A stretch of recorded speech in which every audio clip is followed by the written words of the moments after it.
முதலமைச்சர் விஜய் அவர்கள் இன்னைக்கு கரூர்ல பாதிக்கப்பட்ட மக்கள் சார்பா மக்களை மீட் பண்றதுக்காக கரூர் வந்துட்டு இருக்காரு.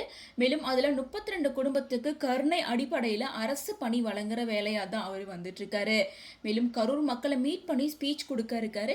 ஸோ இந்த நாளில் காலையில் 9:30க்கு சென்னையில இருந்து பிரைவேட் பிளான் மூலமா திருச்சி வந்திருக்காரு. திருச்சியில இருந்து கார்ல தான் வந்து கரூர் பைபாஸ் வழியா வந்துட்டு இருக்காரு.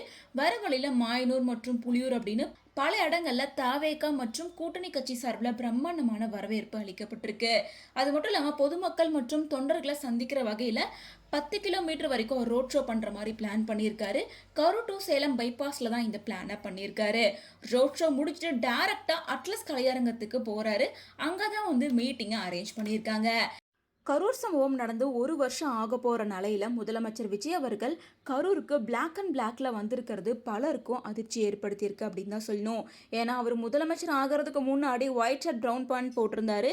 அதுக்கப்புறமா வந்து பிளாக் அண்ட் ஒயிட்ல கோட் ஷூட் போட்டு தான் முதலமைச்சர் ஆனதுக்கு அப்புறமா எல்லா பக்கமும் போயிட்டு இருந்தாரு. இப்படி இருக்கப்ப பிளாக் அண்ட் பிளாக்ல வந்திருக்காரு அப்படிங்கறனால கரூர் மக்களுக்கு அஞ்சலி செலுத்துற வகையிலையும் அவரோட துக்கத்தை வெளிக்காட்டுற வகையில தான் இப்படி வராரு அப்படின்னு சொல்லிட்டு அவரோட ட்ரெஸ் தான் இப்போ பலராலையும் ஈர்க்கப்பட்டுட்டு வருது. கிட்டத்தட்ட 6500 போலீஸ் அங்க அப்பாயிண்ட் பண்ணியிருக்காங்க. 5000 பேருக்கு மட்டும்தான் அந்த மீட்டிங் நடக்கிற இடத்துல அலௌட் அப்படின்னு சொல்லியிருக்காங்க. அது மட்டும் இல்லாமல் முதலமைச்சர் அவர்கள் ரோட் ஷோ பண்ணும்போது மக்களுக்கு எந்த இடையூறும் இல்லாத அளவுக்கு நிறைய போலீஸ் அங்கே அப்பாயிண்ட் பண்ணி டிராஃபிக்கை முழுசாக கண்ட்ரோலில் எடுத்திருக்காங்க.